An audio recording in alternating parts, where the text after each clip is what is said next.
parti pour une vidéo.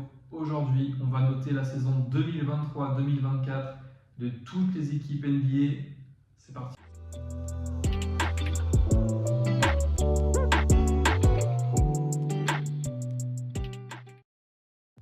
On est parti avec la première équipe, direction la Géorgie, avec les Atlanta Hawks, l'équipe de Trae Young entre autres. 10e place pour les Hawks. Saison mitigée, ils sortent au play-in face aux Bulls, si je dis pas de... Oui, c'est ça. Saison moyenne, franchement, on a eu un Trae Young qui a été beaucoup absent, blessé pas mal de temps, je crois qu'il fait 54 matchs sur la saison. C'est pas assez, on a eu Dejounte Murray qui a essayé de prendre ce rôle de leader scoreur. Mais autour, c'est clairement pas assez. On a des joueurs un peu vieillissants, un peu en fin de cycle, je trouve, comme par exemple Capella. Capella, je trouve pas qu'il a encore sa place. Je pense qu'il serait peut-être mieux ailleurs. Grosse satisfaction par contre, Jalen Johnson qui a fait une saison incroyable. On se rappelle qu'il a remplacé John Collins qui était parti l'année dernière en direction d'Utah et la transition a été parfaite. Ça, c'est vraiment... Genre, il a fait une saison incroyable. Il a été un petit peu blessé lui aussi, mais globalement, sa saison est dingue. Et franchement, pour le futur, à ce poste-là, Jalen Johnson, c'est vraiment une réussite. Franchement, moi, je le vois, c'est un joueur que j'apprécie vraiment. Il a vraiment fait une saison super bonne, en fait. Donc voilà, saison moyenne pour les Hawks. Heureusement pour eux, ils ont eu beaucoup de chance. Les dieux du basket ont été avec eux. First pick à la loterie, ça leur donne tellement de possibilités. Soit tu vas chercher un Alexar, je pense que ça va être le first pick.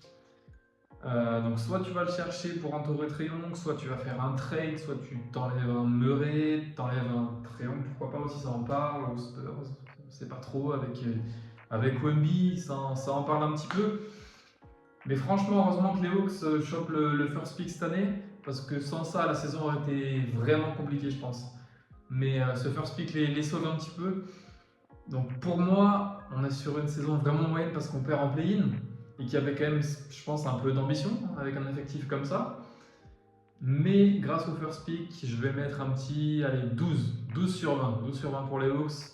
Saison, on va dire moyenne, mais merci le first pick. Et toujours à l'est, du côté de New York, mais pas des Knicks, pas ici. On part du côté des Nets. Brooklyn, 11e place de la conférence Est. Saison pas facile pour les Nets. Hein. Vraiment, là, si t'es fan des Nets, franchement, c'est pas facile. 11e place, c'est un peu la pire place, un peu le ventre mou. Les Nets, on ne sait pas trop où ils sont, on ne sait pas trop ce qu'ils veulent, on ne sait pas trop ce qu'ils... On ne sait pas. C'est trop compliqué. Michael Bridges ne peut clairement pas être un franchise player. Tu peux pas vraiment t'appuyer dessus pour un joueur où tu dis lui c'est l'avenir de la franchise. Franchement, honnêtement non, juste non, c'est un bon joueur, mais c'est pas un franchise player, ça j'en suis persuadé. La satisfaction quand même de cette équipe cette saison, c'est Cameron Thomas qui a fait vraiment une saison incroyable. Je crois qu'il est passé de 10 points de moyenne à un peu plus de 20, donc il a doublé ses points en moyenne en régulière. Franchement, c'est clairement l'attraction de l'équipe, hein, on va pas se mentir. Ouais, du côté des Nets, moi j'ai un peu été déçu par Claxton aussi. Ouais, il a été un peu absent, mais ouais, je ne l'ai pas trouvé si bon que ça. On a eu un petit changement au niveau du coach. On a eu Jordi Fernandez, je crois, le coach du Canada, donc l'équipe nationale du Canada. À voir ce que ça va donner. Hein. On change un peu la donne du côté des Nets. Cet été, il va falloir surveiller aussi les joueurs en fin de contrat. Je l'ai noté quelque part. Donc on a Claxton en fin de contrat, Trendon Watford, Lonnie Walker et Dennis Smith Jr. Donc quand même des petits role players là, qui vont arriver en fin de cycle. Les Nets, franchement, c'est pas facile.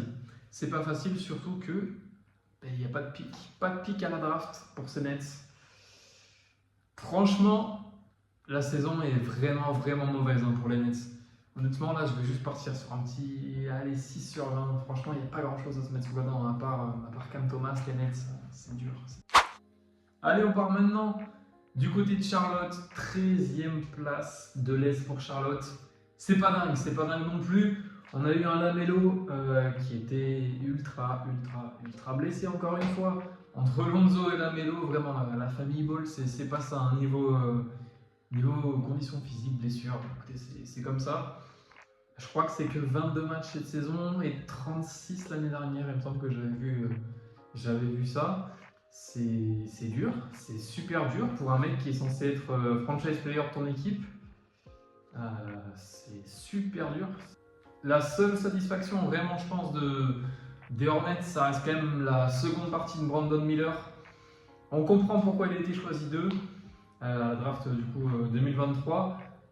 Sa deuxième partie de saison est dingue. Franchement, autant au début de saison, j'étais dur. Franchement, j'ai été dur avec lui. Je me disais, ouais, deuxième choix de la draft, mais tu réponds pas forcément aux attentes. Mais bon, c'est peut-être un joueur qui n'a pas été NBA ready dès le début. Et au final, sa deuxième partie de saison, elle est totalement monstrueuse. Ouais, franchement, il a été super bon en deuxième partie de saison, hein, avec des stats vraiment très bonnes. On a eu aussi un peu de changement dans l'équipe, hein, notamment des cadres. Je pense à Gordon Hayward qui est parti du côté de Casey, même si j'en parlerai un peu plus tard, mais ça n'a pas trop marché. Aussi eu Terry Rozier qui est parti à Miami, qui a été blessé pour les playoffs, qui n'était pas là. Hein. Je crois qu'il a joué. Je ne sais même plus s'il a joué la fin des playoffs. Je sais plus, mais il a été absent. Hein. Je me rappelle il a été absent sur la série face à Boston, ça c'est sûr. Et aussi, à ne pas oublier, le petit PJ Washington. Très gros move des Mavs qui ont récupéré un joueur vraiment très bon sur l'aile, un joueur qui leur a fait extrêmement de bien sur ces playoffs. Et en plus de ça, un petit 6e choix à la loterie. Il y a quelques trucs, il y a un peu de jeunesse à Charlotte, mais ouais, ça reste, je pense, un peu soft. On a eu aussi du Mark Williams qui était pas mal blessé. Bon, ça reste assez soft tout ça. Hein. Pas une super saison quand même pour les Hornets. Et je pense que je vais juste partir sur un petit 7, 8, allez 8. 8, je vais être gentil, un petit 8, mais c'est pas une super saison. Allez, on part maintenant du côté de Windy City avec les Bulls. Les Bulls. J'ai même pas fait exprès. C'est venu tout seul. Non, les Bulls, c'est pas possible. Là, je vais être énervé. Les Bulls, on le savait tous. On savait tous ce qui allait se passer au début de saison. Cette équipe ne prend pas. Lavin, DeRozan, Vucevic, c'est pas assez au début de saison. On le savait. C'est exactement ce qui s'est passé. On savait tout ce qui allait se passer. Et ça s'est mal passé encore une fois. On a eu Zach LaVine qui a été blessé énormément. Je sais qu'il a joué 20 ou 30 matchs en début de saison. On a un DeRozan qui est bon, mais qui est vieillissant. Hein. Comme Vucevic, c'est un peu les deux mêmes. Un peu pas le même profil dans le jeu, mais c'est deux bons joueurs, un peu vieillissants. Tu peux pas vraiment toujours compter dessus. C'est compliqué, franchement, pour les Bulls. Honnêtement, après, je suis qui pour faire quoi que ce soit, mais les Bulls, moi je casserai tout et là je referai tout. Je partirai vraiment sur un rebuild du côté des Bulls parce que c'est pas possible d'avoir cette équipe-là, une franchise comme les Bulls, une franchise qui est totalement historique, une des plus grandes franchises de NBA, on va pas se le mentir. Clairement, non, c'est impossible.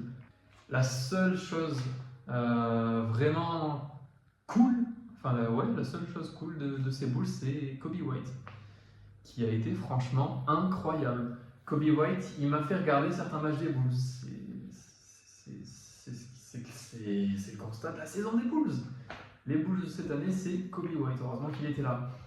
Et franchement, il y a eu un peu de Derrick Rose. Il y a eu un tout petit peu de Derrick Rose des fois. Franchement, des petits flashbacks des fois. Non, vraiment. Bon, un petit peu, hein, on va se calmer. Mais non, Kobe White, ça a été quelque chose d'incroyable cette saison. C'était fou. Kobe White, bravo. Saison incroyable, vraiment. Je rigole même pas. C'est des saisons incroyables. XXL, joueur très sous-coté. Je ferai peut-être une vidéo des joueurs sous-cotés. Et Kobe White, il sera dedans, je pense. Mais voilà, donc dur. Moi, je suis GM des Bulls, je casse tout. Je casse tout. Parce que là, non, c'est plus vivable. Je pense que tu es fan des Bulls. Tu regardes des vidéos de Jordan, voilà, de l'époque. Mais actuellement, les Bulls, non, c'est pas ça. Je crois qu'à la loterie, en plus, ça va chercher qu'un petit 11e, je crois. Donc, on verra. Mais ouais, le chantier qu'il y a à faire aux Bulls. Et ouais, une note pour cette saison des Bulls. Je sais même pas quoi dire, mais je sais pas, 7, 8. Allez, 8. Parce qu'il y a Kobe White. Et parce que j'ai un très beau maillot derrière moi. Mais c'est tout. C'est tout, franchement, non, les Bulls. Non. Allez, on part maintenant à l'ouest. Enfin, allez, à l'ouest, mais pas vraiment. On part à Denver, donc c'est pas vraiment trop à l'ouest. Mais en conférence ouest. Je les attendais, ces Nuggets. Champion en 2023. Ils font une belle régulière quand même, hein, deuxième à l'ouest. En 57-25, je crois. Et avec un Nikola Jokic qui a encore été incroyable. Et MVP. Voilà, encore une fois, Jokic, un extraterrestre. Ce mec, vraiment, je crois que je comprendrai jamais ce joueur. Il est juste trop fort. Encore une fois, MVP, c'est fou. Il fait une saison avec des stats dingues. Malheureusement, ils perdent en demi de conf face aux Wolves au Game 7. Hein. Game 7. Ouais, c'était pas comme l'année d'avant, clairement. On a eu un Jamal Murray qui m'a déçu, qui a fait quand même une bonne série face aux Lakers, malgré tout, qui a été très clutch. Mais face aux Wolves, c'était pas ça, clairement. Et quand t'as que un Jokic, un Murray pas ouf, un Michael Porter pas ouf non plus, ça devient très très dur face aux Wolves et ils sortent. Je pense pas qu'il va y avoir des gros changements, des chamboulements dans l'équipe d'ici l'année prochaine. Je pense que ça va juste un peu réajuster, mais je pense qu'ils vont partir avec les mêmes joueurs globalement. Il n'y a pas le feu non plus, ils ont gagné l'année dernière. Bien sûr qu'ils visaient mieux, je pense que beaucoup de monde voyait les Nuggets en finale de conf, voire finale NBA, moi y compris. Mais il y a eu de l'adversité, pardon. Et ils n'ont pas fait une saison dégueulasse non plus. On va pas cracher dessus, c'était pas une mauvaise saison pour Denver. Mais ils n'ont pas pu faire autant que l'année d'avant. Après, tu peux encore développer, tu as quelques petits jeunes encore. Tu as du Christian Brown qui peut encore évoluer. Et tu as aussi Peyton Watson qui est pas mauvais. Allez, saison correcte, on va dire, pour Denver, même si je pense que tout le monde les voyait un peu plus haut. Allez, moi je vais mettre un petit 13 sur 20. Allez, on part maintenant dans le Michigan. Et oui, les Pistons, que c'est dur pour les Pistons. On est sur du 14-68. Un des pires bilans de la ligue. C'est dur et ça fait longtemps que les Pistons sont en bas de ce classement. Il est l'heure là, franchement, pour les fans des Pistons, ça doit être très compliqué de vivre ça. Ça fait des années que leur équipe est pas bien et t'as l'impression qu'ils relèvent jamais vraiment la tête. Et même avec ce bilan nul, ils ont même pas de chance parce qu'ils tapent qu'un 5e choix. Ils visaient un peu plus haut quand même si bon, cette année en vrai, que t'es, on va dire, le 3e ou le 8-9e, ça se trouve que tu peux t'y retrouver dans quelques années. Parce que cette année, c'est assez homogène au niveau de la draft. Bon, pour être quand même un petit peu plus optimiste pour Détroit, parce que cette année, on n'a pas vu grand-chose, mais je trouve qu'il y a quand même des jeunes intéressants à Détroit. Quand même, sur les lignes arrière, on a du Cade Cunningham et du Jaden Ivey. Moi, je trouve que ça reste quand même pas mal. Dans l'aile, on a Ozar Thompson, de la draft d'avant, qui franchement est très prometteur. C'est un joueur que j'ai bien kiffé là. Enfin, j'ai pas beaucoup regardé les Pistons, je vais pas vous mentir, mais niveau highlights, ouais, c'était sympa. Après, franchement, j'ai pas assez regardé les Pistons pour vraiment donner mon avis sur s'il est vraiment bon, très prometteur, etc. ou quoi. Mais sur le peu que j'ai vu, ça avait l'air. Et après, dans la raquette, t'as aussi un Jalen Duren qui, je pense, fait quand même le boulot, et puis qui est encore très jeune. Donc non, franchement, t'as un noyau de jeunes à Détroit qui est franchement bien, honnêtement. Bon, côté français, c'est dommage. On a du coup Kylian Hayes qui s'est fait couper à la trade deadline, si je me souviens bien. Je crois qu'il est pris pour les JO, j'espère vraiment qu'il va rebondir. Ça fait chier d'avoir un Français comme ça qui a pas vraiment réussi à Détroit. Il a beaucoup de ricains et tout ça, il se fout un peu de sa gueule et tout, ça me fout un peu le démon. Voilà, ça fait chier de voir un Français comme ça. Enfin, moi j'aime pas, bref. Et non, c'est chiant, et j'espère qu'il va bien rebondir, que ce soit en NBA, même si je sais pas trop. Ou en Europe, hein. En Europe, franchement, il y a de quoi se faire plaisir, honnêtement. Mais voilà, c'est pour la petite parenthèse française, on va dire. Donc voilà, les Pistons pour cette draft-là, 5e choix. Est-ce qu'il ne faudrait pas aller chercher au final un joueur plus expérimenté au lieu de reprendre encore un jeune, le développer, etc. Est-ce qu'on n'irait pas plutôt chercher un mec un peu plus expérimenté? Ben, franchement, moi je pense que ce serait une pas si mauvaise idée de chercher de l'expérience dans ce vestiaire des Pistons qui est très jeune. Mais franchement, les Pistons, en vrai, d'ici quelques années, pourquoi pas? Je sais que ça fait très longtemps qu'on le dit et que ça fait des années qu'ils sont en bas de tableau.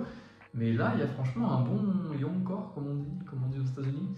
Mais non, c'est pas trop mal. C'est pas trop mal les Pistons. Pourquoi pas dans quelques années? On sait jamais. Mais ouais, pour ce qui est de la saison, de cette saison-là, si je dois noter cette saison-là, ça va pas être une belle note.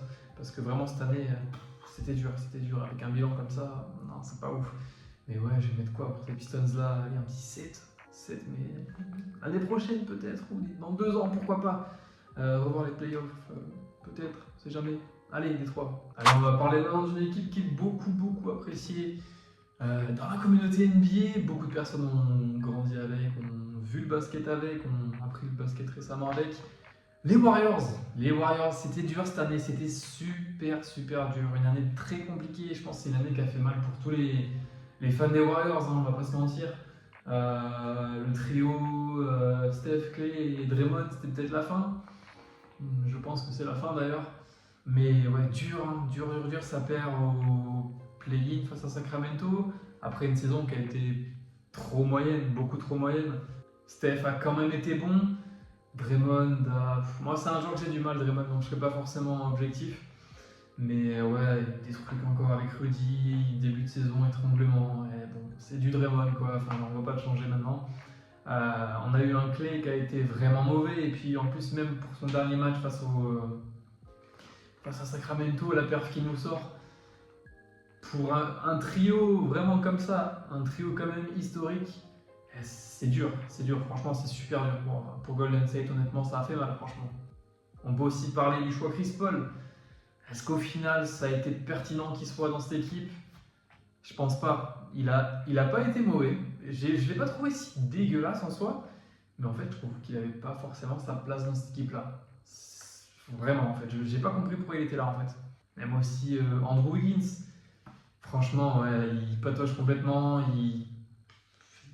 T'as l'impression qu'il a perdu son niveau. Enfin, peut-être que le relancer ailleurs, ce serait mieux, franchement, pour lui, pour l'équipe, pour tout le monde dans ce cas-là, vraiment. Après, on a eu côté positif, il y en a quand même un petit peu. On a Podziemski. Il a le pire nom quand même. Il y a des trucs bizarres partout. Qui est pas mauvais, il est pas mauvais. Il a pas mal de sol, il a fait quand même pas mal de stats. Il est ultra combatif. C'est un joueur que j'aime bien, franchement, il se donne et tout. Et ouais, d'ici quelques années, pourquoi pas, ça peut devenir un joueur correct. Franchement, ouais, c'est pas trop mal. On a aussi le pivot Trayce Jackson-Davis, si je dis pas de bêtises, qui a fait une bonne saison rookie. En plus, il est pris super loin à la draft. Donc non, belle trouvaille. Il a fait franchement une super saison rookie. Moi, j'ai trouvé qu'il a fait une très bonne saison. Quand il était là, franchement, les Warriors étaient très bons. Franchement, il a fait une super saison. Mais quand même, le soleil de cette équipe, vraiment, Jonathan Kuminga, vraiment. Il est trop fort ce mec, vraiment. Il a fait une saison incroyable. Franchement, heureusement qu'il était là pour les fans de Golden State, pour qui est consolé un peu. Mais franchement, il a fait une vraie saison, Kuminga, vraiment. Alors, en tout cas, du coup, cette saison était vraiment dure. C'était la saison vraiment, voilà. Tu sens que c'est un peu la fin, des joueurs un peu historiques en fin de cycle. C'est toujours dur les saisons comme ça, mais ça arrive forcément un moment, tu vois. Ils ont été vraiment au top pendant plusieurs années. Il y a forcément un moment où ça tire. Et je pense qu'on est clairement sur la fin. Et du coup, pour cette saison, je vais être sévère, mais je vais mettre un petit 7-8, allez 8, parce qu'ils nous ont fait quand même rêver, ces Warriors. Ils ont été très bons, hein, on va pas se mentir, ils ont été super chauds. Mais dur cette saison, donc seulement un petit 8 pour ces Warriors-là. Et nouveau cycle à venir, hein, ça j'en suis presque sûr.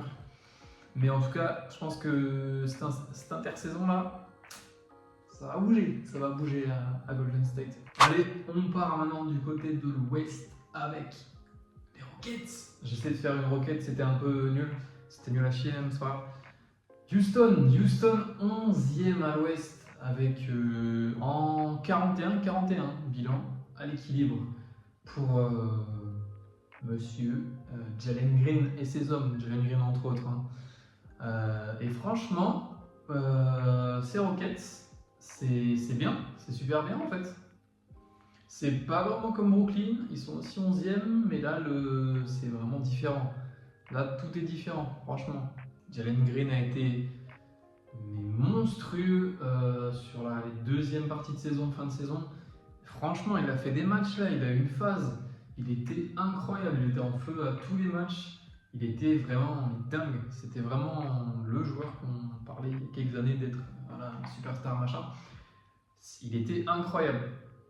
On a aussi eu un Alperen Sengun qui a fait une saison mais dingue. Vraiment son surnom là, Mini Jokic, machin, Baby Jokic, c'est ça.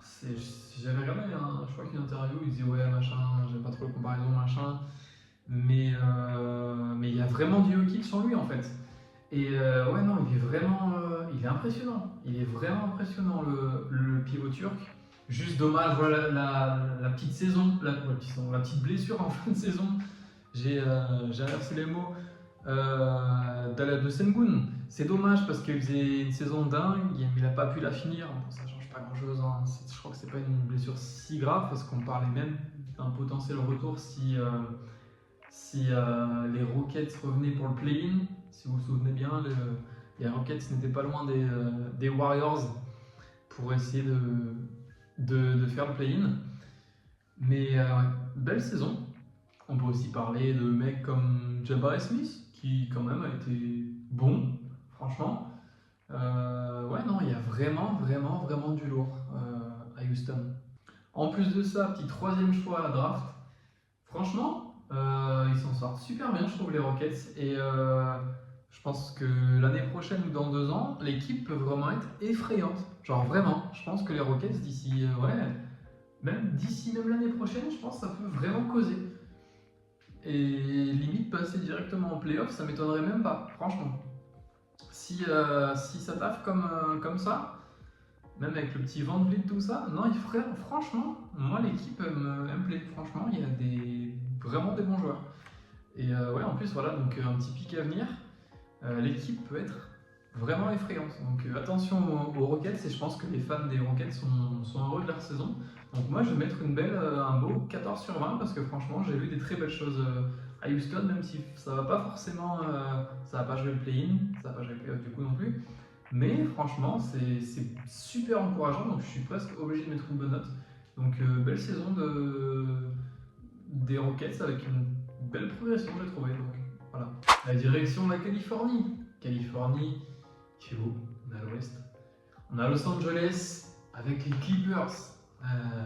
James Harden, eh oui, il est arrivé de Philly, ancien coéquipier de Joel Embiid, pour former cette super team. Je suis pas fan des super teams, honnêtement. Moi, je trouve, j'aime pas. Je trouve que empiler des superstars, je trouve que ça marche pas. Même si, voilà, cette saison en régulière, encore une fois, ça avait super mal commencé. Je me rappelle de ça. Ça avait très mal commencé. Je me disais, c'est mort. Mais au fur et à mesure, on s'est dit, bah, qu'est-ce qui se passe avec les Clippers? En fait, là, on va peut-être avoir l'équipe qui va être championne, là, vraiment. Ils ont fait une bonne régulière au final. Ces Clippers, ils finissent avec la 4e place. Mais ils se font sortir au premier tour par Luka Doncic et Kyrie, entre autres. Donc au premier tour. Mais voilà quoi, toujours le même problème. Monsieur Kawhi Leonard et les blessures. Voilà, Vis Repetita encore une fois. J'ai envie de dire, avec Kawhi, c'est chiant quoi. On a un joueur qui est incroyable, mais qui est beaucoup trop blessé. Et cette saison, on n'y a pas encore échappé, j'ai envie de dire. Pourtant, on a quand même eu un bon Paul George et James Harden. On a aussi un bon Norman Powell aussi, hein, qui a fait une super saison, mine de rien, qui est passé un peu sous les radars. On a aussi Ty Lue qui a été prolongé récemment au moment où je fais la vidéo.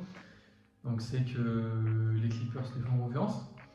Mais maintenant, reste à savoir qu'est-ce qu'on fait. Aux Clippers, c'est toujours pareil. Est-ce qu'on repart encore avec ces gars? Là, on a eu le nouveau stade, le rebranding, tout ça. Est-ce qu'on repart avec ces nouveaux gars ou on change? Moi, je pense que ça va peut-être encore essayer une petite année ou deux avec les mêmes. Mais ouais, moi, je suis pas forcément fan de ces Clippers, super team. J'ai un peu de mal. Dites-moi ce que vous en pensez d'une équipe comme ça m'intéresse un peu. Mais ouais, c'est dur quoi pour les Clippers. Ça sort juste au premier tour, donc franchement, une saison pas dingue hein, au final. Donc franchement, ouais, saison pas folle. La régulière a été bonne, mais au final, quand t'as une équipe comme ça, c'est pas une bonne régulière que tu veux, c'est que tu vas arriver en playoff avec un Kawhi qui a un genou en forme et performer. Et on n'a pas encore eu ça, on l'a pas eu. Donc ouais, je vais mettre allez, 9 sur 20 parce que l'équipe a de l'ambition, t'as des gros joueurs et tu perds au premier tour. C'est des playoffs, après c'est comme ça, le niveau est vachement relevé. Mais ouais, je peux pas mettre plus, donc 9 sur 20 pour ces Clippers. Allez, on reste en Californie et on bouge même pas de ville. Cette fois-ci les Lakers de LeBron et Anthony Davis. Saison moyenne, on va chercher une 8e place en régulière. Sortir par les Nuggets de Jokic. Après une saison, on va dire en dents de scie, il y a eu des pics, du bon, du moins bon.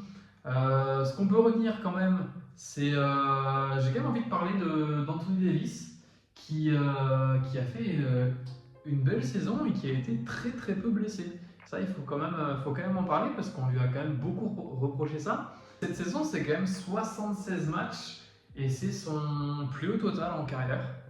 LeBron aussi, il a fait le taf, on le connaît, à 70 ans, il est toujours aussi bon. Il fait ses stats, il fait ses matchs, c'est LeBron quoi. Malheureusement, autour, je pense que c'était pas assez. On a eu un D'Lo qui a pas été bon en playoff. D'Lo, c'est vraiment c'est un joueur qui est trop irrégulier quoi. Pourtant, des fois, il est capable. Hein. D'Lo, ouais, des fois tu le vois et tu sens le potentiel quand même, tu sens le talent du gars, mais des fois le talent il disparaît totalement, c'est chiant. Et ouais, même Hachimura a pas fait vraiment une saison de dingue non plus. Reeves ça a été assez léger aussi, même si je trouve que ça a quand même été mieux que qu'Hachimura et D'Lo. Même aussi avec les rookies, on a Jalen Hood-Schifino. Et Max Lewis, bon même si Max Lewis a été cherché loin, mais ils ont quasiment rien apporté, on les a presque pas vus.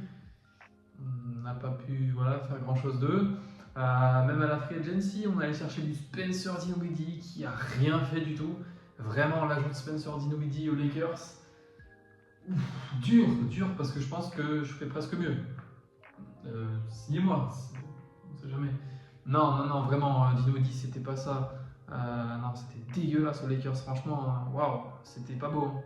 Même à l'intérieur, c'était dur. On a eu il y a eu Christian Wood. Il y avait Christian Wood cette saison, peut-être que vous le saviez pas. Et Jackson Hayes.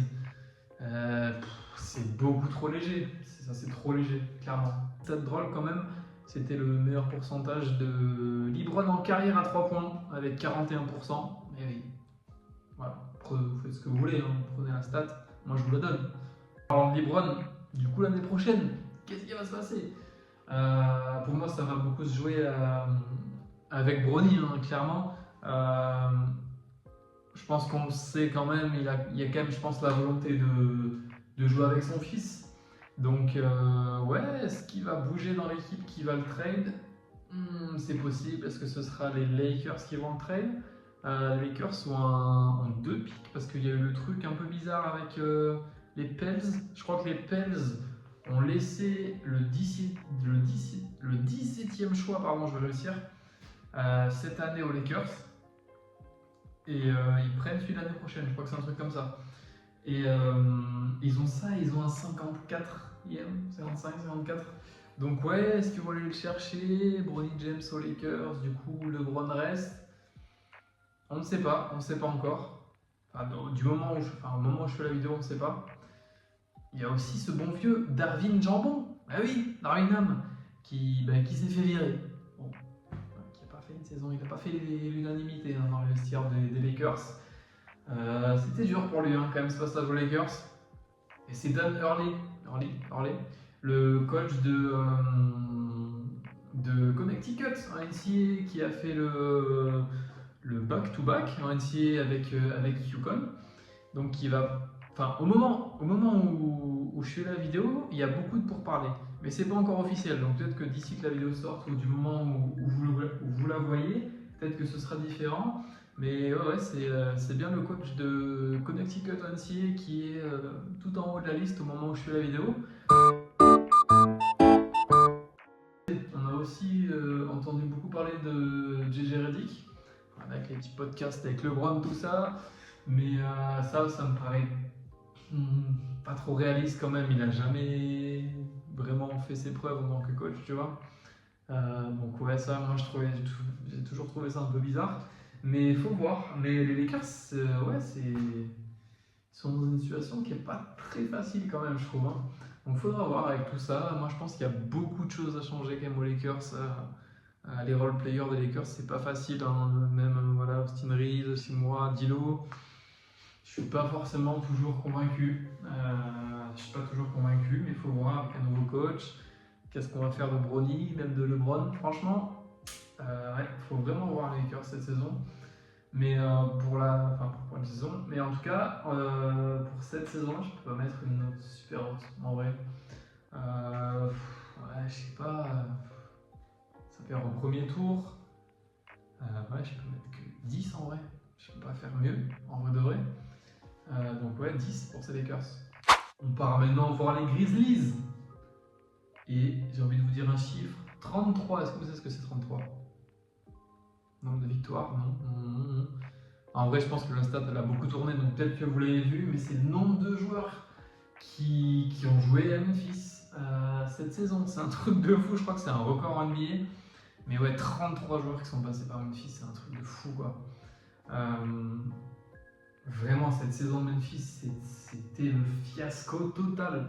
On a eu un nombre de blessés incroyable, on a eu tous les gros joueurs qui se sont blessés, c'était un truc de fou quoi. Je n'ai pas compris cette saison, mais au final ils finissent 13e avec un bilan vraiment mauvais. Les seuls qui ont répondu un peu présents dans les joueurs un peu cadres, on a eu Jaren Jackson Jr. qui a été pas mauvais, mais avec ce qu'il y avait autour, la saison n'était pas vraiment utile en soi.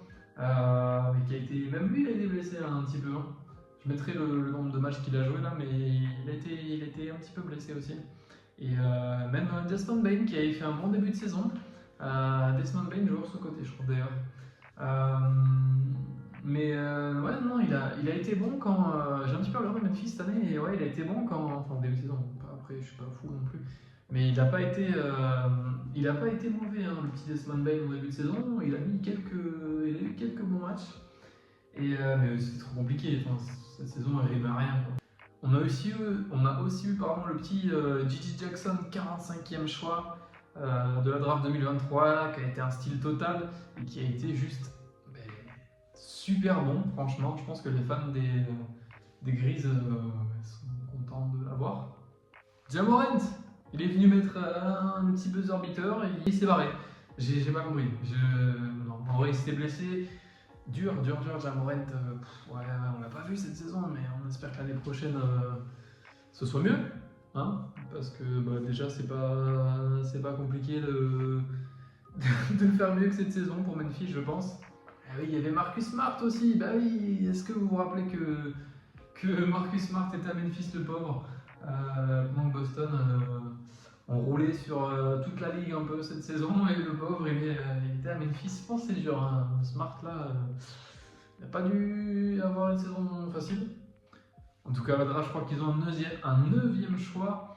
Donc voilà, on peut renforcer l'équipe, mais bon, voilà, après Memphis avec l'équipe au complète, on est sur une bonne petite équipe à l'Ouest quand même. Hein. Faut pas les sous-estimer. Au contraire, ça peut être vraiment une équipe qui donne du fil à retordre si elle est complète. Mais ouais, donc saison horrible pour Memphis. Hein, je vais le mettre absent sur 20. Là, c'est ouais, non, absent. On part maintenant avec les Bucks à Milwaukee, à l'Est. Et qu'est-ce qui s'est passé? On se rappelle déjà en début de saison le gros trade de Monsieur Damian Lillard qui a quand même été un petit séisme. Hein. En tout début de saison, ça a fait beaucoup de bruit. Les gens étaient très hypés par ce duo Giannis-Lillard, ça se comprend un petit peu. Mais malheureusement pour eux, l'histoire s'est un peu répétée avec l'année dernière. On a eu un Yanis qui a été blessé pour les playoffs. Au moment le plus décisif de la saison, en régulière, ils finissent troisième. Et ouais, ils sont grillés par les Knicks en toute fin de saison. Mais Yanis blessé encore une fois en playoff. Ils perdent face aux Pacers avec un Lillard qui a été un petit peu absent aussi pendant cette série, malgré quelques grosses perfs. Donc ouais, vraiment une saison moyenne pour les Bucks. Parce qu'au final, j'ai l'impression qu'on n'a pas vu grand-chose avec Giannis blessé pour les playoffs. On avait l'impression que ces Bucks ne pouvaient pas faire grand-chose. Ils ont été assez impuissants, il ne s'est pas passé grand-chose au final. Je pense que le groupe va repartir globalement avec les mêmes joueurs. Donc ouais, sûrement garder encore Middleton, Brook Lopez. Je vois pas beaucoup de changements. Il faut juste espérer pour eux que Giannis soit en forme et Lillard aussi pour les playoffs. Mais avec une équipe complète, on pourrait espérer voir quelque chose. Mais avec des blessures comme ça, on n'a rien vu. On n'a rien vu cette année pour les Bucks. Donc saison très très moyenne, saison quasiment blanche, j'ai envie de dire. Se faire sortir par les Pacers, bon, c'est dommage. Après, il y a beaucoup trop de blessures en playoff. Donc ouais, saison très moyenne, je vais partir sur un petit 8-9, 9 pour ces Bucks. Mais saison compliquée, hein. Un peu comme l'année dernière. Donc on va espérer pour eux que l'année prochaine ce soit mieux et qu'il y ait beaucoup moins de blessures. On part maintenant avec les Pels. Les Pélicans, saison mitigée on va dire. Ils finissent 8e du côté de l'Ouest. Ils se sont qualifiés c'était très compliqué pour se qualifier en playoff. On se rappelle du match face aux Lakers au play-in, qui a été vraiment un match incroyable avec un Zion qui a été monstrueux. Pour moi, je pense que c'est limite la perf de la saison. Individuellement, il m'a choqué, quoi. Vraiment, c'était un truc de fou. Il a été vraiment bon, mais à la fin, il se blesse. C'est ultra triste pour les fans, je pense, des Pels. Et ouais, pour le match qu'il était en train de faire, c'est terrible. Pourtant, au match d'après, il se qualifie face à Sacramento. Mais malheureusement, au premier tour, ça se fait sweep par le jeune Thunder. Compliqué. Pour l'année prochaine, ça va être vraiment compliqué. Il y a plein de dossiers au Pélican. Je pense à Brandon Ingram, Valanciunas, même CJ McCollum. J'ai l'impression que tous ces joueurs peuvent partir du côté des Pels. Une satisfaction du côté des Pélicans, c'est Trey Murphy qui a été très très bon. J'ai même entendu dire qu'ils avaient peut-être aligné sur un petit contrat. Je crois qu'on parlait d'une centaine de millions sur 4 ans. Mérité, joueur très, très sous-coté, je trouve. Zion a quand même montré que c'était un monstre physique, un très gros joueur, quand il n'est pas blessé bien sûr, mais vraiment, ce mec-là, ça reste quand même un phénomène, ça c'est sûr, mais c'est vraiment ses blessures qui le fument, quoi. Et ouais, je pense que côté Pels, c'est pas facile, mais je pense qu'on lui fait quand même confiance encore. On a aussi le petit Herb Jones qui a été bon, donc je pense que lui aussi restera. Mais voilà, c'est vraiment pour ces trois joueurs que j'ai dit avant, où rien n'est sûr, on ne sait pas trop ce qu'on va faire. Je pense que ça peut bouger du côté des Pélicans. On a aussi le petit Jordan Hawkins, qui est un joueur que j'aime bien et qui a vraiment très très peu joué. Du côté des Pélicans, j'ai pas compris pourquoi il a aussi peu joué en playoff, on l'a quasiment pas vu. J'ai vu que sur les réseaux ça gueulait pas mal sur le fait qu'il soit pas là, et je comprends un petit peu, j'ai pas compris pourquoi il a été aussi peu utilisé, mais bon. Donc voilà, pareil, saison assez moyenne au final, on se fait sweep par le Thunder. Moi je dis on, mais j'y étais pas. Ils se font sweep par le Thunder 4-0. Que mettre pour une perf comme ça? Après, Zion a été blessé, donc c'est un peu traître. Parce que ouais, ça aurait pu faire quelque chose quand même, hein. Je me rappelle qu'en régulière, les Pélicans, ça a pas trop rigolé cette année, franchement. Mais ça sort au premier tour, ça se fait sweep, je peux pas être une super note non plus. Donc ouais, je vais partir sur un 11. 11 parce que je trouve qu'il y a quand même une progression. Donc ouais, 11. 11 pour les Pélicans. On part du côté de l'Est avec les Knicks. Les Knicks, quelle saison exceptionnelle. C'était incroyable. Pour moi, c'est une des meilleures équipes de la ligue à voir. Après, c'est l'équipe que je supporte, donc je vais pas être forcément très objectif. Mais saison incroyable, les Knicks. Ces Knicks-là, ces Knicks 2023-2024, ils m'ont fait totalement rêver. Deuxième de conf. Ils ont donné toute la saison sous Thibodeau, on connaît, c'est un peu le roi pour ça, les efforts, tout ça, on connaît. Voilà, deuxième à l'Est, avec un Julius Randle quand même, qu'il faut quand même en parler, parce que j'ai l'impression que quand on parle de Knicks, on n'en parle quasiment pas, alors que c'est un des joueurs les plus payés de l'effectif, et un des gros joueurs de l'équipe qui a été blessé énormément de matchs, j'ai pas la stat sous les yeux, mais quasiment la moitié de la saison. Ils ont commencé les playoffs vraiment à fond, et malheureusement j'ai l'impression qu'ils se sont un peu écroulés à chaque échéance. Ils ont donné trop. Voilà, le coaching de Thibodeau, on peut tout le temps en parler, mais là, on en revient toujours un petit peu au même, c'est dommage. Quand ils se font sortir par Indiana au Game 7, c'était pas beau à voir, ils étaient tous à bloc, ils en pouvaient vraiment plus en fait. Au niveau des blessures, c'était beaucoup trop. On a eu du Mitchell Robinson, du Bogdanovic, on a même eu Jalen Brunson qui s'est blessé à la toute fin du match. Même Josh Hart a été un petit peu touché sur la série. Et surtout, les amis, OG Anunoby. Pour moi, un des joueurs les plus sous-cotés de la ligue. Vraiment, si vous ne le connaissez pas, pour moi, c'est le joueur le plus sous-coté de la ligue. Il est vraiment incroyable. Je pense que les gens qui ont vu New York jouer, et Toronto du coup, vous le savez, mais c'est vraiment un joueur incroyable. Et il va être free agent cet été-là. Donc, j'espère vraiment en tant que fan des Knicks qu'il va rester. J'espère juste qu'il ne va pas nous allumer côté contrat, parce que je ne sais pas combien il va demander. Faut voir, mais le joueur a été incroyable quand il n'était pas là. On a vu la différence, franchement. Défensivement, il peut défendre sur tout le monde. Il est incroyable. Et il faut quand même parler de Monsieur Jalen Brunson, les amis. Saison incroyable. Calibre MVP, franchement, il ne faut pas avoir peur de le dire, il a été incroyable. Pour moi, il est dans le top 5 des joueurs des meilleurs joueurs de la ligue cette saison. J'ai même pas peur de le dire. Mais globalement, c'est vraiment l'équipe qui a brillé cette année. Je pense à des gars comme DiVincenzo qui quand même s'est bien amélioré, qui s'est fondu parfaitement dans le collectif. Josh Hart qui s'est donné à tous les matchs, il prenait des dizaines de rebonds par match alors qu'il n'est pas très grand.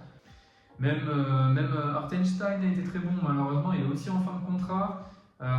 Selon les dernières news, j'ai vu que le Thunder était dessus.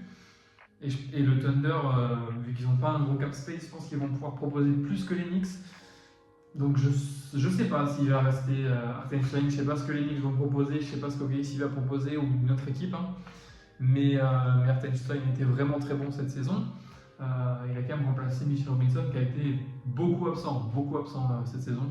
On peut aussi parler de McBride qui a été bon, vraiment bon pour un contrat qu'ils ont vraiment fait une super affaire les Knicks pour un guard backup. Je trouve que c'est vraiment parfait.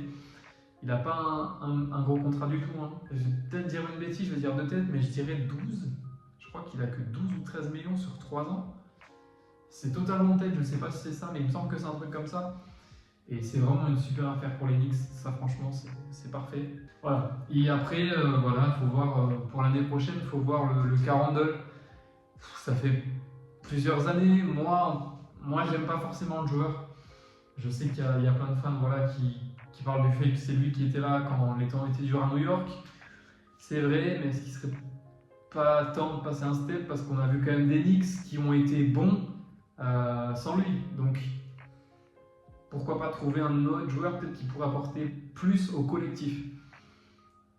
C'est aux Knicks d'en décider. Il faut voir cet été.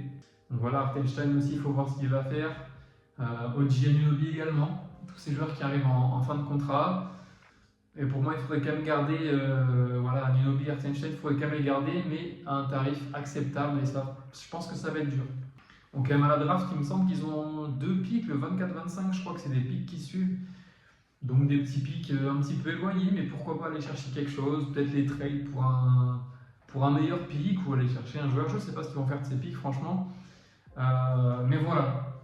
En tout cas, très très belle saison des Knicks. Moi, j'ai vraiment adoré cette saison. Comment on a dit 16-17. Allez, 17 parce que j'adore les Knicks et que j'ai 2 maillots de ouf. Donc voilà, 17 pour les Knicks. Là, on part à l'ouest avec le Thunder, une équipe qui me tient aussi beaucoup à cœur. Cette saison a été très très bonne. Vraiment, pour une équipe la plus jeune de la ligue. Premier de conférence, premier à l'ouest. Pour moi, c'est quand même une belle surprise. 57-25 sur la saison, avec un Shai qui a été monumental, franchement. Calibre MVP, il n'est pas passé loin. Mais bon, Nikola Jokic est passé par là. Mais en vrai, s'il l'avait eu, c'était pas n'importe quoi. C'était pas... Ça aurait pu être clairement possible, il aurait clairement pu l'avoir, ça c'est sûr. La saison rookie aussi de Holmgren a été très bonne. Dans plein de cuvées de draft, il aurait dû être rookie de l'année. Mais il y a quelqu'un d'autre, je pense que vous connaissez tous. Et j'aimerais aussi parler d'un joueur que j'adore, Monsieur Jalen Williams. Pareil, joueur incroyable. J'ai éclaté le maillot. Joueur incroyable, très sous-coté également. Si vous ne connaissez pas, montez vite dans le train avant qu'il soit All-Star. Voilà, pour moi l'année prochaine, peut-être pas l'année prochaine, mais bientôt All-Star, j'en suis persuadé. Il est incroyable. Il a une palette qui est beaucoup trop complète. Il peut prendre des 3 en 1 contre 1, c'est super fort, il défend assez bien. Il a de la taille, il est super physique, franchement. C'est un top player. Voilà. Malheureusement, en playoff, ça a été compliqué. Ils sont sortis face à Dallas, mais ils ont sweep quand même les Pels. Bon, après, voilà, Doncic et Kyrie ont été bons. Ils se sont fait sortir, l'équipe est encore jeune. Je les pardonne. Sur les points un peu plus sombres de la saison, il faut quand même parler du cas Gordon Hayward qui, j'ai pas compris. J'ai pas compris pourquoi il est venu. Il pensait avoir un rôle de vet, mais je pense que dans cette équipe, il y a vraiment un collectif très jeune. Ils s'entendent tous bien, on le voit. Et donc je pense qu'il n'a pas vraiment su se fondre dans l'effectif. Donc compliqué, vraiment. C'était une erreur, Sam Presti l'a dit, hein, il s'est un peu excusé. Il a dit, voilà, le choix Gordon Hayward a été une erreur pour tous les partis. Quand même aussi, faudra voir aussi le cas de Josh Giddey. Josh Giddey, on ne sait pas trop ce qui va se passer pour lui. Est-ce que sa place est encore au Thunder? Je ne sais pas. Franchement, je ne sais pas, on verra. Mais ça a été compliqué pour lui, hein. Surtout en playoff, il a perdu sa place de titulaire un peu. Hein. Il a très peu joué sur certains matchs. Même Lugens Dort, on peut aussi se poser une question, est-ce qu'il sera là, est-ce qu'il ne sera pas là? Je pense quand même que oui, pour moi il y a plus de chances qu'il soit là que Giddey, mais il faut voir. Pour moi il faudrait quand même aller chercher un top poste 4.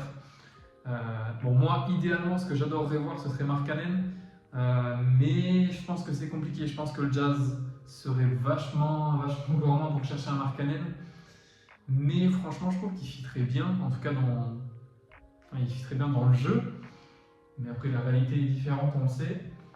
Euh, Ils ont encore beaucoup de pics. Le Thunder, ils ont une belle marge de manœuvre. Les jeunes sont encore avec leur contrat jeune, donc ils ont quand même pas mal de space là. Ils peuvent quand même tenter des choses, je pense, cette saison, enfin cette intersaison-là. Donc va falloir essayer des choses. Ils ont de la marge, donc franchement, ils peuvent le faire. En tout cas, voilà, très belle saison. Pour moi, le Thunder, c'est un des avenirs les plus radieux de la ligue. Même si dans quelques années, il va falloir payer tout ce qui est Holmgren, Jalen Williams. Mais on n'y est pas encore, ils ont un petit peu le temps. Mais en tout cas, très belle saison. Moi, c'est une des équipes que j'ai le plus kiffé cette saison. Donc, ouais, allez, 16/20, très belle saison du Thunder. Allez, on part à l'Est maintenant. Et on va parler d'une belle, mais une très belle surprise de la saison avec le Magic d'Orlando. 47-35, franchement, qui voyait le Magic aussi haut? Je pense pas grand monde, franchement. Ils ont été portés par un Banchero très bon, très bon. Je crois qu'il finit en 23-7-5. Je crois que je pense me rappeler d'une stat comme ça. Excellent, saison sophomore, très bonne. Il a été All-Star aussi, il faut le rappeler. On a aussi un Franz Wagner qui fait le travail et une équipe qui a brillé notamment par sa défense. Troisième meilleur rating défensif de la ligue, il faut quand même le souligner, avec des joueurs extrêmement bons dans ce domaine-là. Je pense à des mecs qui sont un peu under the radar comme Jalen Suggs, Jonathan Isaac quand il n'est pas blessé. Mais ouais, vraiment, c'est une top défense cette équipe. Malheureusement, en playoff, ils ont perdu face aux Cavs en Game 7 au premier tour. Ils n'ont pas pu aller très loin, mais je pense que c'est déjà bien. Et les fans du Magic ont été quand même assez ravis de leur saison.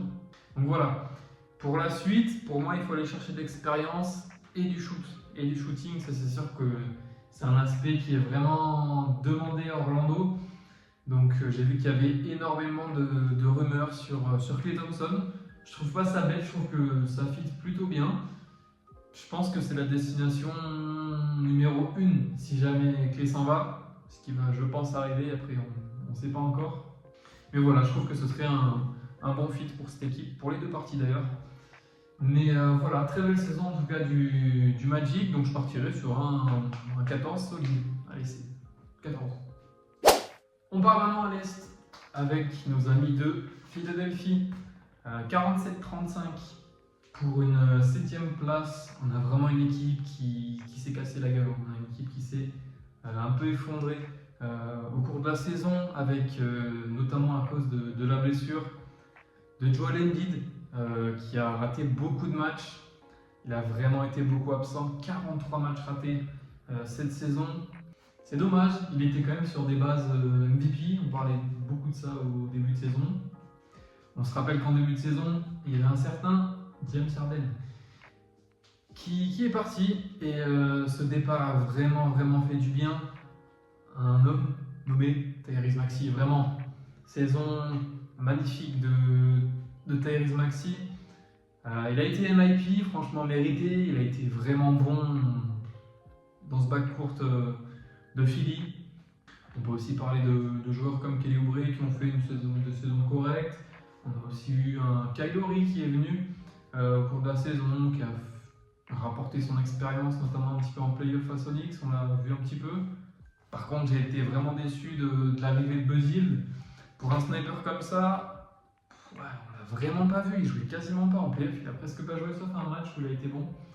Mais ouais, compliqué, Buzz Hill, il n'a pas vraiment trouvé ses marques, je sais même pas s'il va rester dans cette équipe ou pas. Par contre, il faut vraiment qu'on ouvre un dossier sur quelqu'un là. Tobias Harris, 40 millions l'année. J'ai pas compris. En playoff, c'était n'importe quoi, même en régulière. Il n'a pas été bon. Un joueur qui a qui doit avoir vraiment un apport dans l'équipe, ce qu'il fait, c'est. Je sais pas. J'ai pas compris là. J'ai pas compris. Tobias Harris, c'est vraiment. Et voilà, donc en playoff, il sort face aux Knicks. Avec un Embiid qui a tout essayé, qui a joué sur une jambe avec sa paralysie à l'œil, c'était une série c'est une belle série, Mais Joel Embiid, je l'ai un peu. Même si, bon, il a fait ses petits coups de. Hein. Mais avec son œil et tout, c'était pas ouf. Donc, ouais, on va espérer qu'il se rétablisse bien quand même. Mais ouais, pour Philly, la saison mitigée quand même. Hein. En plus, on a tout un tas de joueurs qui vont arriver en fin de contrat. Et à mon avis, ça peut vraiment bouger. Saison moyenne, du coup, hein, pour la note, je vais juste partir sur un petit 10 parce que pas fou. On part maintenant au soleil dans l'Arizona avec les Suns. Les Suns de Devin Booker, KD, Bill. Oui, il y avait Bradley Bill. 49 victoires, 33 défaites en saison régulière, des stats qui sont pas mauvaises pour une régulière. Mais j'ai vraiment pas aimé cette saison hein, pour les Suns. Donc 6ème place en régulière et ça se fait sortir, ça se fait sweep en playoff par Minnesota. Vraiment un manque de sérieux et un banc trop limité, vraiment. KD fait quand même 75 matchs dans la saison avec des stats très bonnes offensivement. Il a été encore très bon à 35-36 ans. D'ailleurs, je trouve qu'il s'est quand même bien amélioré en défense aussi. Du côté des satisfactions, il faut quand même parler de Grayson Allen qui a été vraiment super bon, j'ai trouvé. On parle quand même du meilleur pourcentage au tir de la ligue avec 46%, il me semble. Donc ouais, c'est un des top shooters de la ligue, hein, le meilleur shooter en pourcentage. Et au final, 70 millions sur 4 ans. Donc un beau chèque hein, qui lui a été proposé, mais franchement mérité, franchement il n'y a rien à dire. Par contre, en parlant de déception, il faut quand même parler du cas de Bradley Beal. Il a passé beaucoup de temps vraiment blessé, je crois qu'il joue que 53 matchs sur la saison. Il a vraiment pas fait grand chose, même en playoff, il avait fait un match 4, il me semble, qui était dégueulasse, avec très peu de points, beaucoup de pertes de balles, avec un contrat vraiment énorme. C'est vraiment décevant pour les Suns. Et surtout avec ce gros contrat, il me semble qu'aussi il y a une clause de trade dans son contrat, donc il me semble qu'il peut pas, s'il veut, il peut bloquer le transfert. Il me semble que j'avais vu passer ça. Donc ouais, vraiment, Bill, j'ai l'impression qu'il prend du cap et tout. Il a un contrat beaucoup trop haut. Et ouais, il bloque les finances des Suns, bloque les possibilités. Je sais pas ce qu'ils vont en faire. Franchement, les Suns, c'est compliqué. Hein. C'est super compliqué. Booker, bah, j'ai envie de dire, il a fait du Booker, il a scoré, il a fait des bonnes performances au scoring, mais il perd quand même. C'est vraiment une saison. Moi, je l'ai pas kiffé du tout cette saison. Qui a kiffé cette saison des Suns? Franchement, il n'y avait pas grand chose à retenir. Hein. Vraiment, à part peut-être sur Touquet, c'est cool à jouer, mais c'est tout. Vraiment, non. Les Suns, moi, c'est un gros nom, j'aime pas du tout. J'aime vraiment pas. Donc, ouais, 7 sur 20. Mais c'est. Non, 7.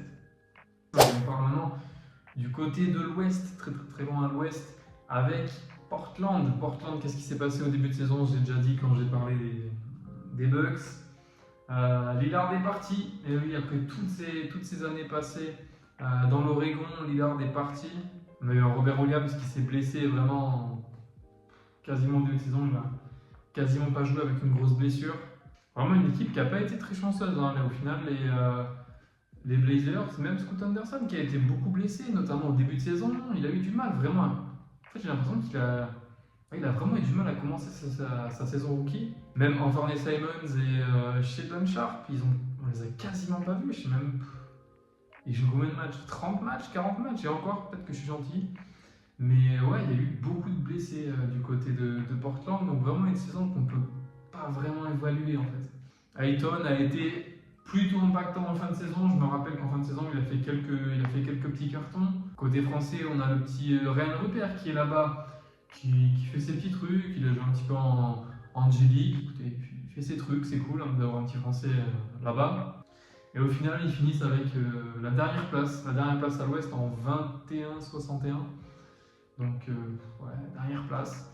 Et pourtant, avec cette dernière place, ils récupèrent qu'un 7ème choix à la draft. Et ils ont aussi le 14e pick grâce aux Warriors. C'est un pick des Warriors qu'ils ont. Au niveau coaching, on peut parler de Chauncey Billups qui est pas vraiment apprécié. Ça m'étonnerait qu'il reste longtemps. Franchement, dans l'Oregon, je le vois partir bientôt. Bon, pour rajouter un petit peu de positif, l'année prochaine, on a quand même une équipe qui est jeune. Hein. avec tous ces jeunes-là. Et quand même quelques cadres, hein. Je pense à Malcolm Brogdon, Ayton, Jeremy Grant aussi, qu'on n'a pas forcément évoqué. Pourquoi pas Portland, si c'est bien géré, ça peut pourquoi pas faire quelque chose. Mais en tout cas, pour cette saison, c'est trop léger, je peux pas mettre une belle note. C'est dernier de l'Ouest, beaucoup trop de blessés, je peux pas mettre une super note. Mais pour l'année prochaine, on sait jamais. Franchement, on sait jamais. Moi, je mets un petit point d'interrogation sur Portland, mais en tout cas pour cette saison, c'était pas une belle saison, donc je vais juste mettre 6 sur 20. On part maintenant avec les Rois, les Kings. Les Kings de Sacramento, saison assez moyenne, on va dire. 9ème place. 9ème place. Et une équipe, j'ai envie de dire, un peu mid. C'est-à-dire qu'on a la 14e équipe au niveau du rating offensif et 13e au rating défensif, ou l'inverse, je sais plus. 46-36, ce qui est pas trop mal. Au play-in, ils ont quand même réussi à éliminer Golden State, désolé pour les fans de Golden State. Mais ils se sont fait sortir par les Pels. Les Pels, juste après, au deuxième match de play-in. Il faut quand même parler de la saison de Sabonis, qui a quand même fait 26 triples-doubles et 77 doubles-doubles. C'est assez impressionnant au niveau stats. On a eu aussi une belle saison de Keegan Murray, hein, également de Malik Monk, qui a été blessé sur la fin de saison. Ça, c'est vraiment, vraiment dommage pour les Kings. Honnêtement, je pense que sans la blessure, il aurait presque pu être 6e homme de l'année. Vraiment Monk, quand c'est un joueur, vraiment quand il rentre, il dynamise vraiment les matchs. C'est vraiment le six-man, je trouve. Il aurait vraiment, j'ai presque envie de dire, j'ai failli dire dû gagner, mais pour moi, c'est quand même cette petite blessure là qui l'a eu. Mais vraiment très très bon joueur Malik Monk, j'aime beaucoup. Mais malheureusement, il est en fin de contrat, donc il faut voir qu'est-ce qui va se passer. Il faut voir ce que Sacramento peut lui proposer. Mais j'ai peur qu'une autre équipe lui propose plus, franchement. Après, il y a les cas Harrison Barnes, même Kevin Huerter qui a fait une mauvaise saison, franchement. On a vu sur la fin de saison, quand il y avait Ellis à la place de Huerter, franchement, c'était limite mieux. Donc, que faire de Huerter à la draft, ils ont un 13e pick. Donc pareil, ça reste assez ouvert. On peut aller chercher un peu de tout. Pourquoi pas un backup à Sabonis, je sais pas. Faut voir. Et après aussi, on peut parler de Fox, qui a fait du Fox, hein, qui a fait sa saison, qui a été bon. Voilà, donc comme je disais au début, saison assez mid. Vraiment, ça va pas en playoff, donc on peut pas dire que c'est une super saison. Parce que l'année dernière, ils ont quand même fait un très beau parcours en playoff. Donc on a quand même un peu régressé comparé à l'année dernière, donc je peux pas mettre une super note. Donc je vais mettre un petit 9 parce que c'est moins bien que l'année dernière. Donc allez, 9 sur 20 pour les Kings. Allez, on part maintenant dans le Texas avec les Mavs. Les Mavs, très très belle saison. 50-32 en régulière. Et une 5e place, on a eu vraiment, surtout un run de playoff vraiment incroyable. Vraiment super run de playoff pour les Mavs. Au moment où je parle, ils sont menés 3-1 face aux Celtics, mais même s'ils perdent en finale, ça reste quand même une très très belle épopée.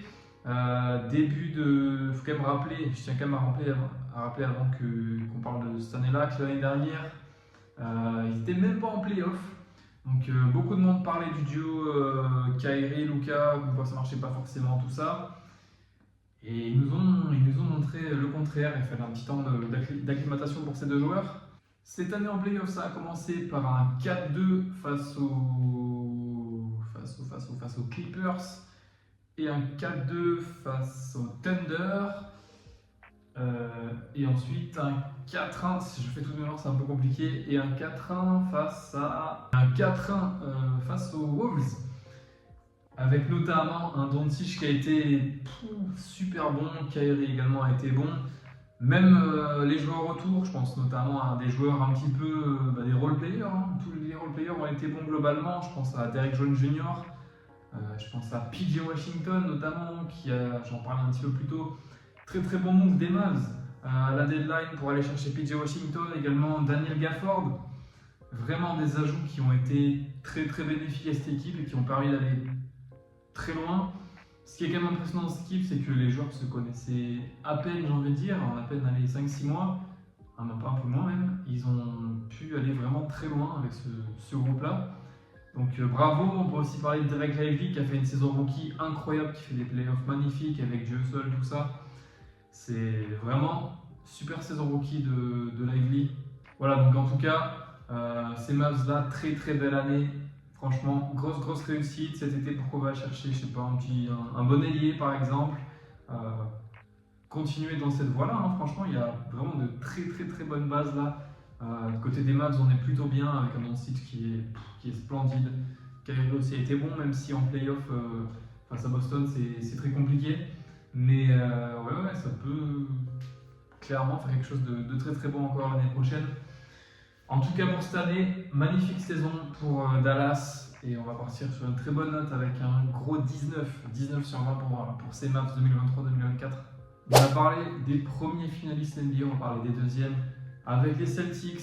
Très grosse saison aussi des Celtics avec une première place à l'Est, 64-18 en régulière, très grosse régulière pour Boston. Ensuite ça part en playoff et franchement cette année Boston, bon, ils ont été très bons, mais il y a quand même eu une belle part de chance, on va pas se mentir. Je pense notamment la confrontation face au Heat, où on a eu un Jimmy Butler qui a été blessé, déjà. Face aux Cavs, on a eu un Jarrett Allen qui était bien blessé, même Donovan Mitchell.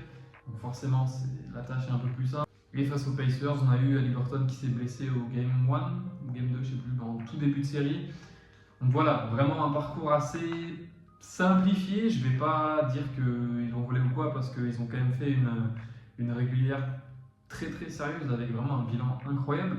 Mais voilà, c'était vraiment. Bon, ils n'ont pas encore gagné au moment où je tourne, mais j'ai envie de dire c'était un peu l'année ou jamais. Enfin, j'espère que pour eux que c'est l'année ou jamais, parce que là il y a vraiment eu, on va dire, tout qui était vraiment bien aligné pour qu'ils aillent au bout.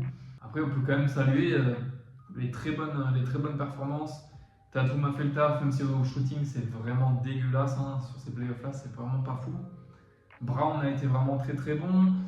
Les joueurs un peu plus role-player, j'ai envie de dire. Bon, je relisais, c'est pas vraiment un role-player, hein, on va se calmer, mais qui a fait un boulot incroyable défensivement. De toute façon, c'est plus à prouver. Derrick White également, qui a été bon des deux côtés du terrain. Porzingis également, hein, l'ajout depuis cette année, qui a été bon quand il était là. Beaucoup blessé, c'est son problème. Mais voilà, donc très bonne saison des 6, ça va sûrement aller au bout. Donc ouais, je pense que je vais mettre 20. Je vais mettre 20 pour Boston parce qu'ils vont au bout. Donc on est quasiment obligé de mettre la meilleure note pour l'équipe qui va au bout. Ça a été clairement la meilleure équipe cette année. On reste à l'Est avec les Cavs. 48-34 et une 4e place à l'Est.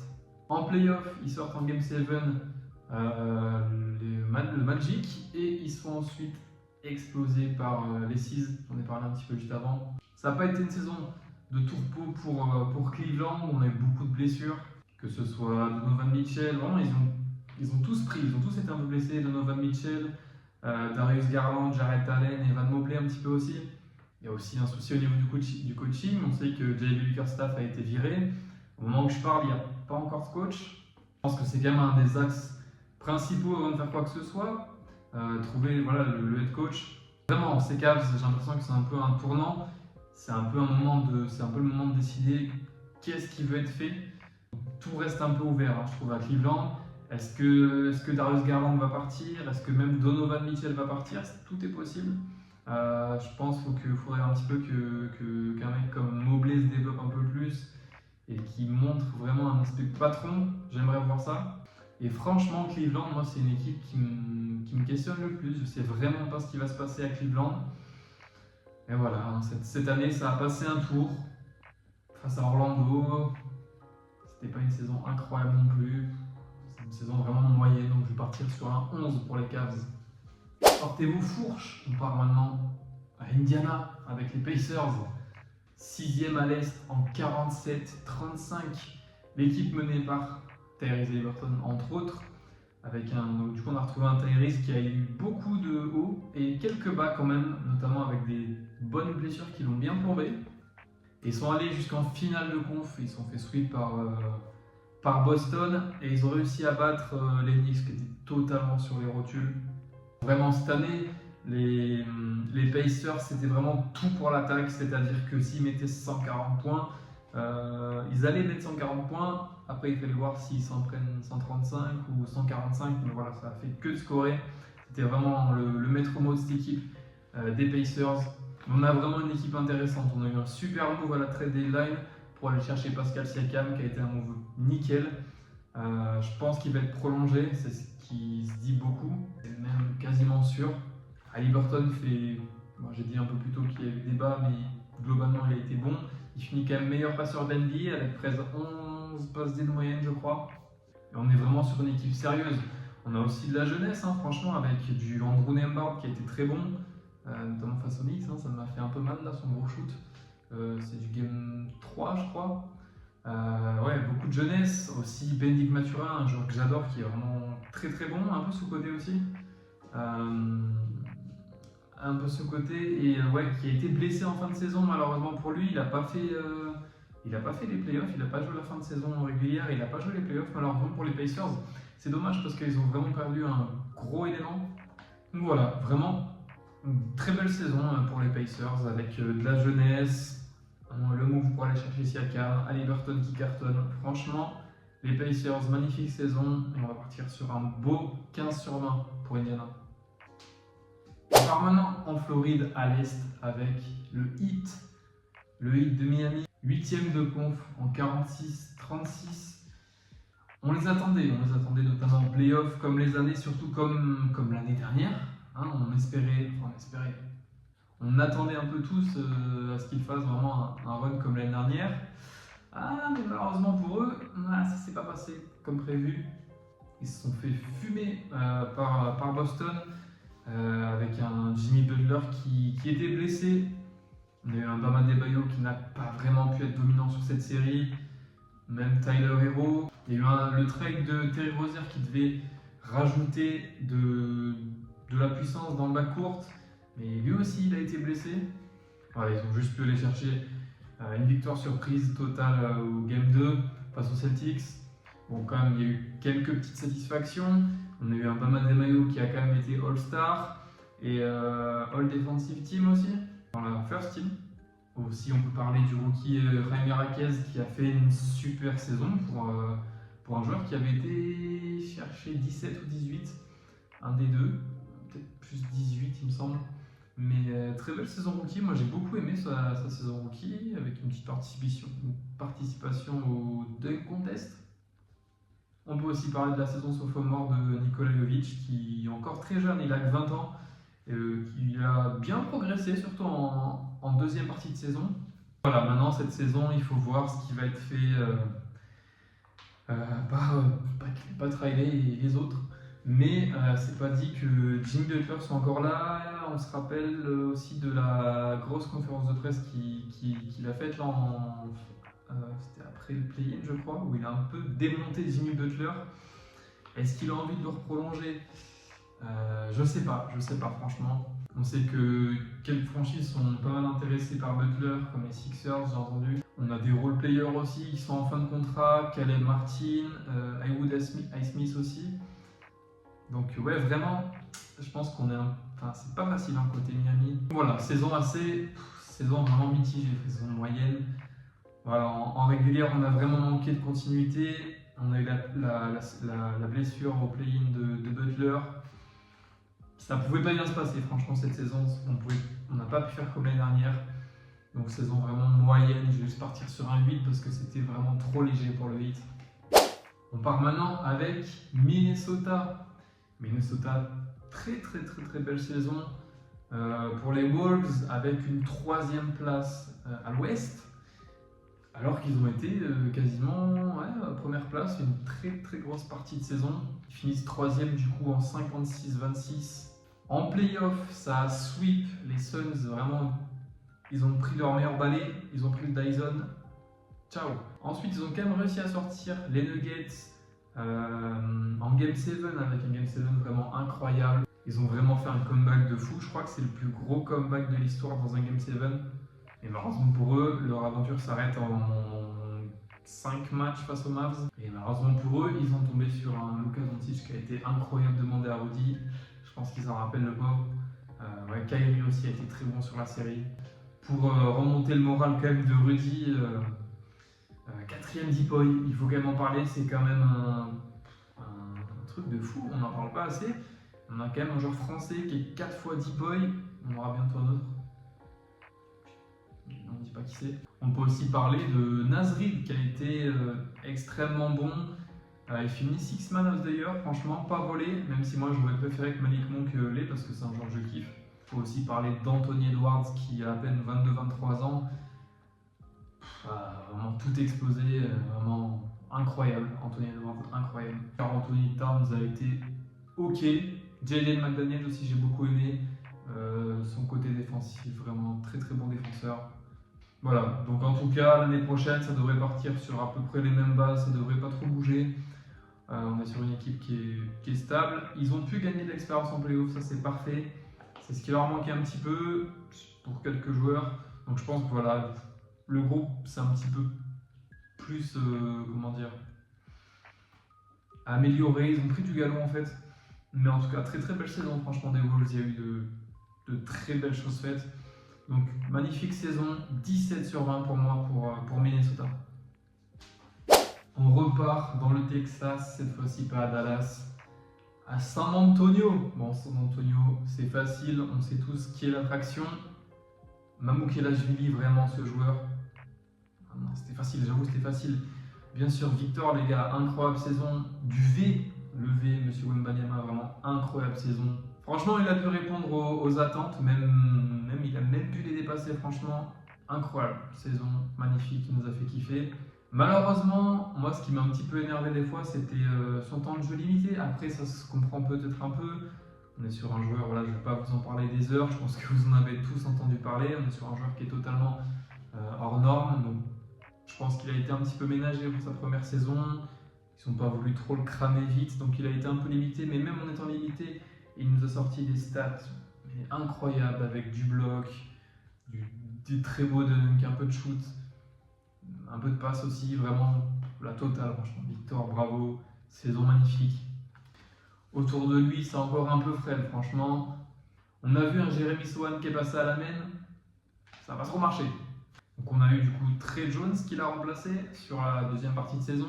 On a aussi eu un Devin Vassell qui s'est illustré, qui a été bon mais un petit peu irrégulier quand même. On parlait de Keldon Johnson qui est sorti du banc, un peu sixième homme, qui a su montrer quelque chose sur certains matchs. Donc en tout cas, ça a quand même bien tanké du côté de San Antonio. On n'a pas pu faire beaucoup d'autres choses. L'avenir est vraiment très radieux à San Antonio, mais pour cette saison c'était compliqué. Mais c'est normal, franchement, il faut laisser du temps à cette équipe, aucun problème. Mais voilà, donc à la draft cette année, c'est un 4e et un 8e choix, donc il y a franchement moyen d'aller chercher encore du bon jeune, surtout qu'on a une draft très homogène, donc 4e, 8e, il y a de quoi aller chercher des bons joueurs. Donc voilà, en tout cas, la reconstruction, elle est step by step, mais franchement, je me fais vraiment aucun souci pour San Antonio. Je pense qu'ils savent ce qu'ils font.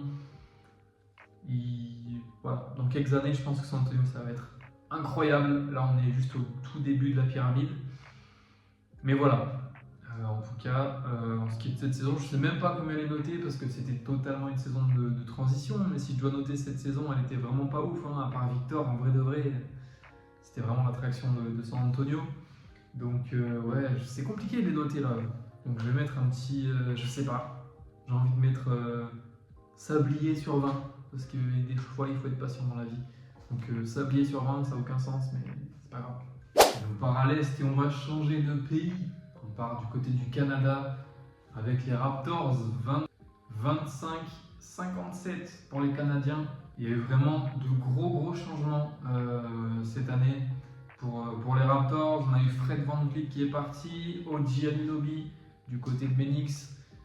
Et on a eu qui? Et bien sûr Siakam, j'allais oublier. Et on a eu des petits nouveaux, voilà. Dans le trade de Giannobi, on a eu du coup RJ Barrett et Quickly, mon petit Quickly que j'adore, qui est parti. Ça m'a fait vraiment mal au cœur quand les deux sont partis en tant que fan des Knicks. Je pense que voilà, si vous êtes fan des Knicks, ça vous a un peu fait chier parce qu'on les a quand même draftés. On les a vus un petit peu grandir, tu vois, ça fait toujours chier de voir partir des joueurs qu'on a draftés. Au niveau des arrivées, on a eu Bruce Brown et Kelly Olynyk qui sont arrivés du côté du Canada. Scottie Barnes a été bon, il a vraiment bien progressé, ce qui lui a permis d'être All-Star pour la première fois de sa carrière. Au niveau des rookies, on a eu le super Grady Dick, vraiment son jersey swap, magnifique. Et voilà, on n'a pas eu une saison incroyable, c'était vraiment une saison de transition aussi. C'était surtout du développement de joueurs, essayer de... Ouais, c'est ça, du développement de joueurs, surtout sur la fin de saison. Après, franchement, du côté des Raptors, on a des jeunes vraiment très solides, je trouve, pour les prochaines années. Quand même du Barnes, du Quickly, RJ Barrett. Il y a vraiment des bons petits joueurs. Hein. Honnêtement, pour reconstruire, c'est une équipe qui n'a pas à rougir, je trouve. Malheureusement, avec un bilan pas ouf, ils ont des choix pas ouf non plus. Ils ont que le 19e choix et le 21, je crois. Le 31 même, 31, donc 19 et 31. Deux choix qui sont assez éloignés malgré une place vraiment pas dingue. Donc voilà, saison un peu de transition, on a quelques jeunes, la suite peut être pas mal pour Toronto. Mais pour cette saison, c'était pas dingue non plus. Hein. Je vais partir sur les 9, une saison assez moyenne à Toronto, mais saison de transition, comme beaucoup d'équipes d'ailleurs. On part maintenant au Jazz à Utah, l'ancienne équipe de Rudy, de Donovan Mitchell, etc. 12e en 31-51. Du coup, pas de play-off pour le Jazz cette année. On est sur une équipe assez moyenne, un peu dans le ventre mou. C'est pas une équipe que j'ai beaucoup regardée, que j'ai beaucoup suivie. Pour moi, c'est vraiment une équipe. J'aime pas dire ce terme de une des pires équipes parce que je trouve que ça se dit pas, parce que la NBA, c'est un peu une question de cycle. Mais ouais, cette année, c'est vraiment une équipe que j'ai très peu suivie. Je pense que c'est une équipe que j'ai le moins suivie, le moins regardée. Mais ouais, dans les satisfactions, on peut parler notamment de leur rookie, là, Keyonte George, qui a été très bon quand il a joué, franchement. Il a un peu pop en milieu de saison. Je crois qu'au début de saison, il était pas trop, au début de saison, il n'était pas trop présent. Mais il a vraiment éclos comme ça, il a su saisir sa chance et franchement, il était très bon. On peut aussi parler de Lauri Markkanen, qui a été très bon. Qui j'ai vu, Lauri Markkanen, c'est un joueur qui est potentiellement sur le marché, mais je pense que le Jazz, ils vont être vraiment très gourmands pour un Markkanen. Je pense qu'ils voudront beaucoup d'assets en échange.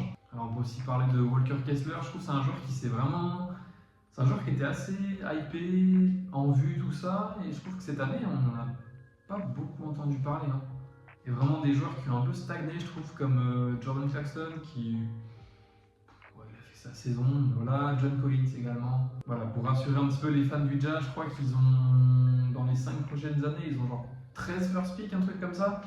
Donc ouais, il y a de quoi faire à la draft. Mais on est sur une équipe aussi qui doit être reconstruite. Vraiment, c'est un peu... J'ai envie de dire, la balle est dans le camp du front office qui doit bien drafter, qui doit faire des choix intelligents. Pourquoi pas drafter un Markkanen s'il y a une grosse offre. Je pense notamment à OKC, j'en ai parlé un peu plus tôt, j'aimerais bien le voir au OKC, et OKC a beaucoup aussi à donner. Donc voilà, il faut reconstruire tranquillement du côté de Salt Lake City.